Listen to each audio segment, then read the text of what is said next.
Imagine ter 15 bilhões de reais e perder tudo em menos de 2 anos.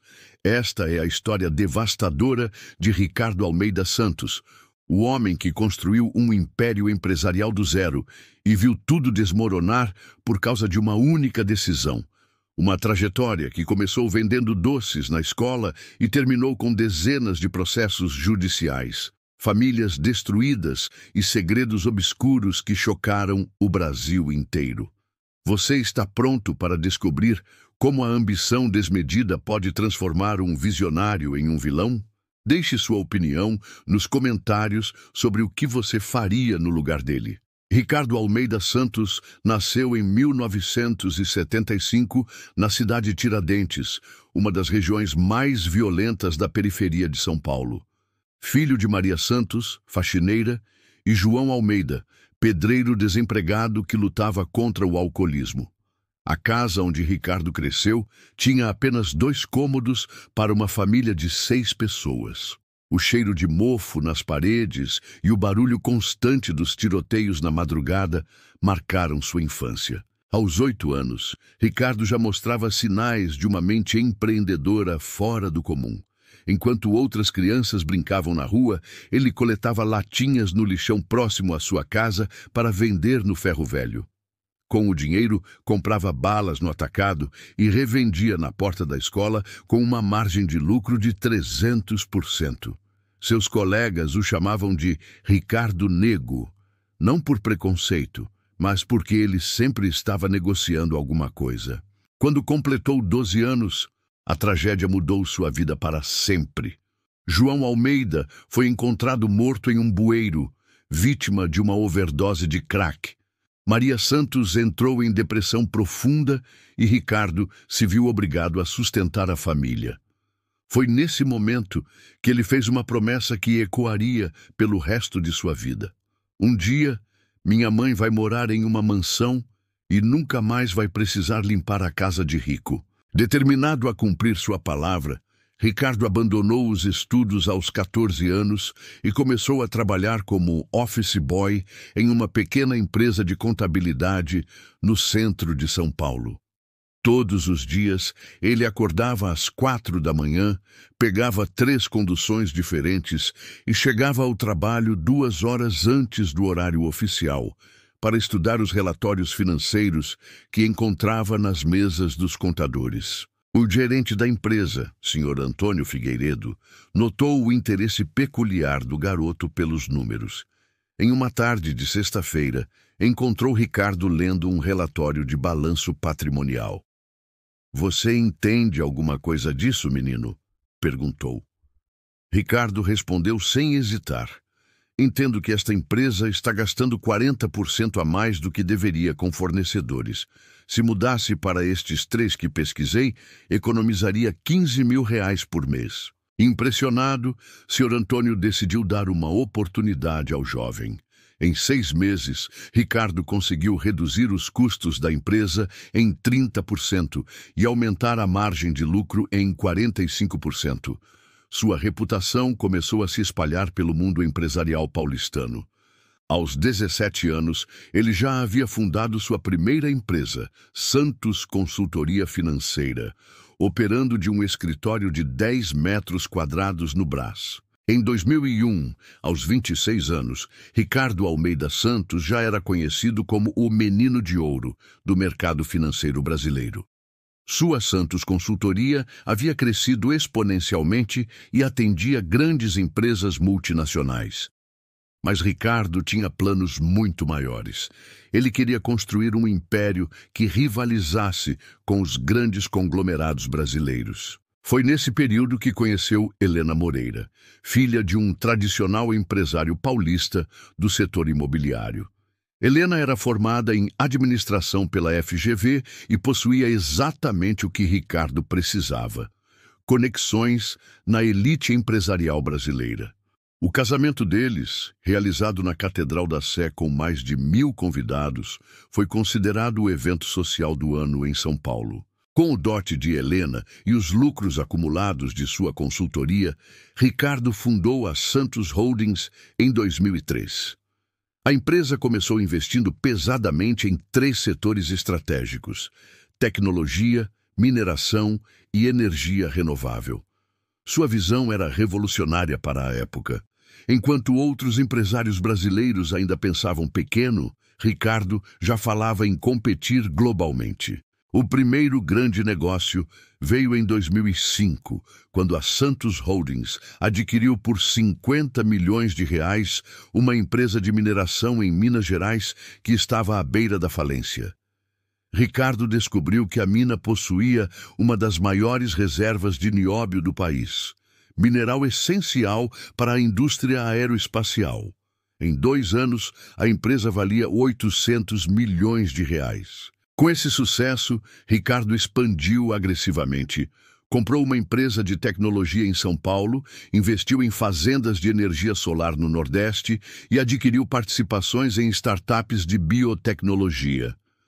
Em 2010, a Santos Holdings era avaliada em 2,3 bilhões de reais e Ricardo apareceu pela primeira vez na lista dos homens mais ricos do Brasil, da revista Forbes.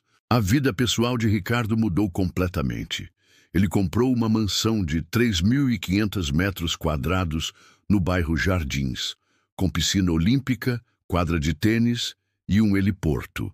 Sua coleção de carros incluía 3 Ferraris, 2 Lamborghinis e um Bugatti Veyron, avaliado em 8 milhões de reais.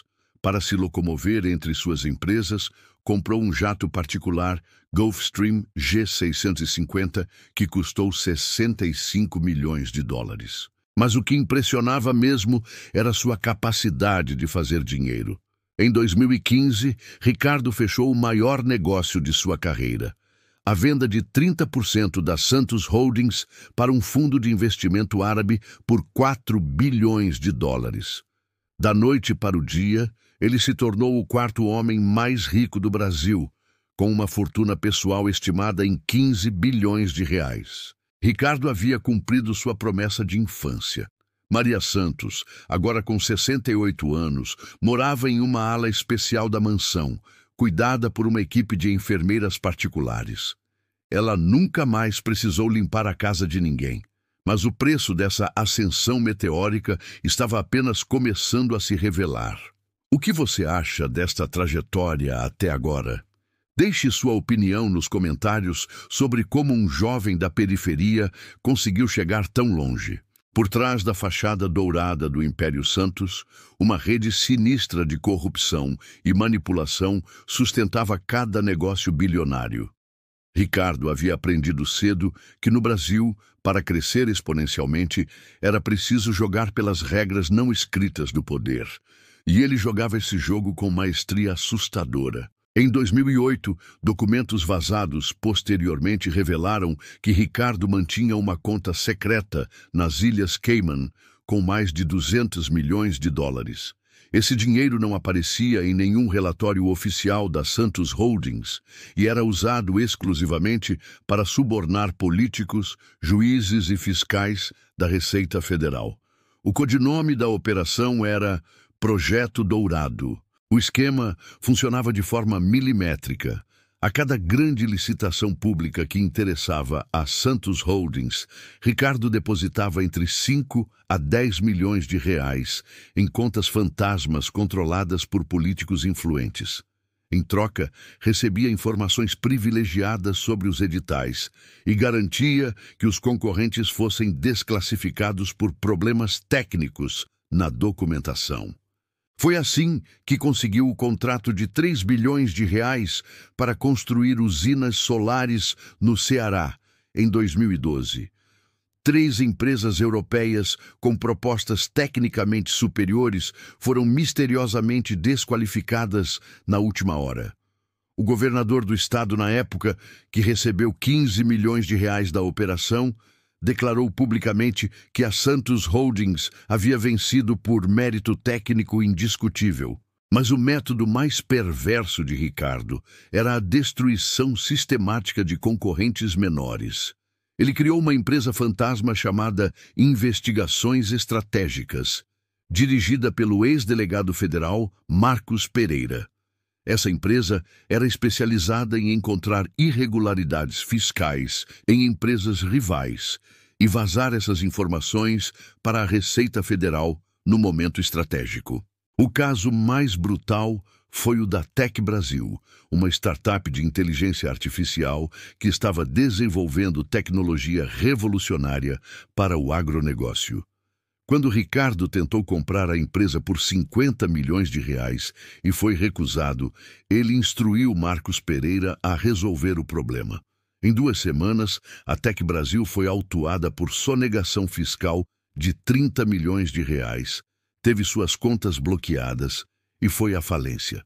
Ricardo comprou os ativos da empresa por apenas 8 milhões de reais. Helena, sua esposa, descobriu parte dessas operações em 2014, quando encontrou documentos comprometedores no escritório de Ricardo em casa. Ela ameaçou deixá-lo e denunciar tudo à Polícia Federal. Ricardo a convenceu a ficar prometendo que sairia desses negócios sujos, mas na verdade apenas se tornou mais cuidadoso para esconder suas atividades. Para manter sua imagem pública imaculada, Ricardo investia pesadamente em marketing e relações públicas. Patrocinava institutos de caridade, doava para hospitais infantis e tinha uma assessoria de imprensa que plantava matérias positivas sobre ele nos principais jornais do país. Toda semana, pelo menos 3 reportagens elogiavam sua visão empreendedora ou seu compromisso social. A estratégia funcionava perfeitamente. Em 2016, Ricardo foi eleito empresário do ano pela Federação das Indústrias do Estado de São Paulo. No discurso de agradecimento, ele disse uma frase que se tornaria profética. O sucesso verdadeiro não se mede apenas pelo dinheiro, mas pelo legado que deixamos para as próximas gerações. Obrigado por ter chegado até aqui. Agradecemos imensamente por permanecer conosco nesta jornada. O melhor ainda está por vir, pois agora você vai descobrir como uma única decisão destruiu completamente este império construído com tanto sangue, suor e lágrimas. Janeiro de 2018 marcou o início do fim do Império Santos. Ricardo, agora com 43 anos e no auge de seu poder, estava obcecado por uma nova tecnologia que prometia revolucionar o sistema financeiro mundial, o blockchain e as criptomoedas.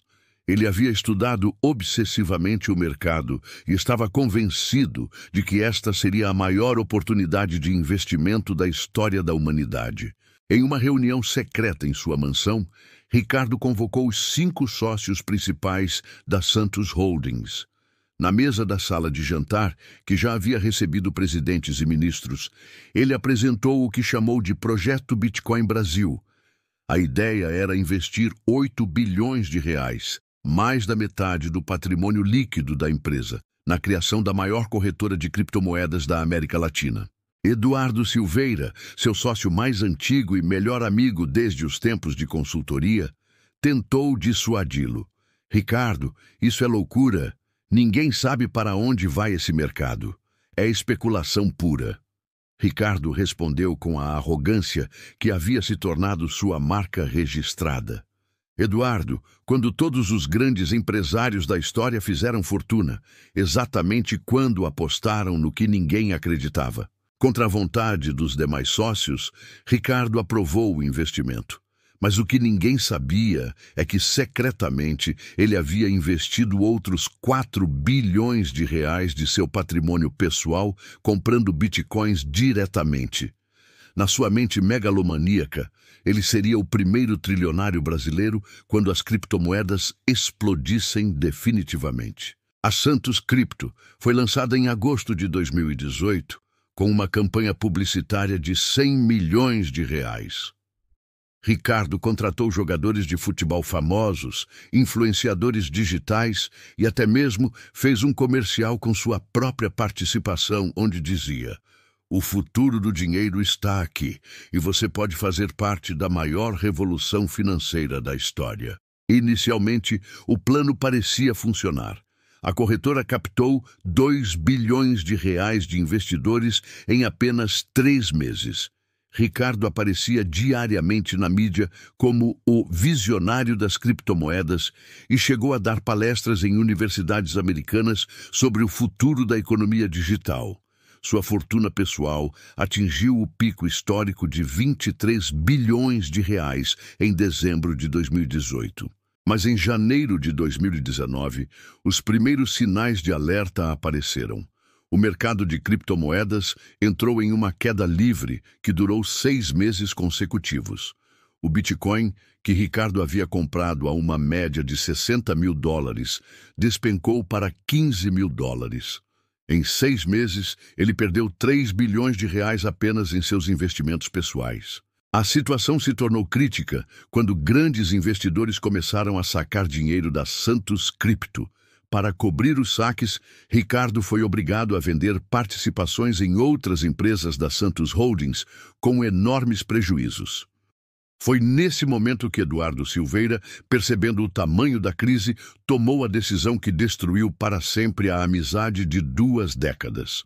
Em uma operação coordenada com outros 3 sócios, Eduardo vendeu secretamente suas ações da Santos Holdings para um grupo chinês, recebendo 1,2 bilhão de reais e saindo completamente da empresa. Quando Ricardo descobriu, era tarde demais. Ele havia perdido o controle acionário de sua própria empresa e estava sendo investigado por suspeita de lavagem de dinheiro na operação das criptomoedas. Helena, que vinha acompanhando o desespero crescente do marido, implorou para ele parar e aceitar que havia perdido. Mas Ricardo estava completamente irracional. Em uma madrugada de setembro de 2019, ele hipotecou a própria mansão e pediu um empréstimo de 500 milhões de reais para fazer a aposta final no mercado de criptomoedas. Foi a gota d'água. A queda de Ricardo Almeida Santos foi tão espetacular quanto sua ascensão, mas infinitamente mais dolorosa. Em outubro de 2019, a Polícia Federal deflagrou a Operação Império de Areia, que investigava o esquema de lavagem de dinheiro da Santos Cripto. Ricardo foi preso em sua própria mansão, algemado na frente dos funcionários que o serviam há anos. As imagens da prisão correram o mundo. O homem que um dia foi capa da Forbes, sendo levado por policiais federais, descalço e de pijama. A ironia era cruel. Ele foi preso no mesmo quarto onde havia prometido à mãe que nunca mais passariam necessidade. Maria Santos, agora com 72 anos e sofrendo de Alzheimer, não conseguia entender por que tantos homens de uniforme estavam levando seu filho embora. Durante os 6 meses que ficou na prisão, Ricardo viu seu império desmoronar completamente. A Santos Holdings foi vendida por preço de liquidação para pagar dívidas. Suas empresas de mineração, energia e tecnologia foram leiloadas uma por uma. A mansão foi perdida para o banco. Sua coleção de carros foi confiscada pela Receita Federal. O jato particular foi vendido para cobrir dívidas trabalhistas dos funcionários demitidos. Mas o golpe mais devastador veio de onde Ricardo menos esperava. Helena, a mulher que ele havia tirado de uma vida de privilégios para dividir seus sonhos megalomaníacos, não suportou a pressão. Em uma manhã de abril de 2020, ela foi encontrada morta no apartamento que haviam alugado depois de perder a mansão. A causa oficial foi overdose de antidepressivos, mas todos sabiam que havia sido suicídio. Ricardo foi solto após 6 meses por falta de provas conclusivas sobre lavagem de dinheiro, mas voltou para um mundo que não existia mais. Seus 2 filhos, Rafael e Marina, mudaram o sobrenome para Moreira e cortaram completamente o contato com o pai. Eduardo Silveira, o antigo melhor amigo, recusou-se sequer a atender suas ligações. Os políticos que um dia bajularam Ricardo agora negavam qualquer relação com ele. Sem dinheiro, sem família e sem amigos, Ricardo precisou recomeçar do zero aos 45 anos. Ele conseguiu um emprego como vendedor de seguros em uma pequena corretora de Santos, ganhando R$ 3.500 por mês. O homem que um dia movimentou bilhões, agora morava em um apartamento de um quarto no centro da cidade, dividindo o elevador com pessoas que nem imaginavam quem ele havia sido. A última aparição pública de Ricardo foi em janeiro de 2022, quando deu uma entrevista para um podcast obscuro sobre empreendedorismo. Com os cabelos grisalhos e uma aparência abatida, ele disse uma frase que resumiu sua trajetória. Eu construí um império de areia achando que estava construindo com pedra. A diferença entre ambição e ganância é que a ambição constrói. A ganância destrói tudo. Maria Santos morreu em março de 2022, sem reconhecer o filho nos últimos 2 anos de vida. Ricardo foi ao enterro sozinho, usando um terno emprestado. Dos milhares de pessoas que um dia frequentaram sua casa, apenas o jardineiro da antiga mansão apareceu para se despedir da mulher que tratava todos os funcionários com carinho maternal. Hoje, Ricardo Almeida Santos vive uma vida anônima. Trabalha em uma empresa de consultoria financeira para pequenas empresas, ironicamente fazendo o mesmo trabalho que fazia aos 17 anos. Mora sozinho, não tem redes sociais e evita qualquer tipo de exposição pública. Aos fins de semana, visita o túmulo da mãe e da esposa, carregando o peso de ter prometido a uma um futuro dourado e ter levado a outra para a destruição. A história de Ricardo Santos nos ensina que o sucesso sem ética é apenas uma ilusão temporária. Mas será que ele mereceu esse fim trágico ou foi vítima de um sistema corrupto que ele mesmo ajudou a criar? O que você faria se tivesse todo esse poder nas mãos? Deixe sua opinião sincera nos comentários. Se inscreva no canal para mais histórias reais que chocam o Brasil. E não perca o próximo vídeo, onde revelaremos os segredos por trás da queda da maior empresa de tecnologia brasileira que você nunca ouviu falar.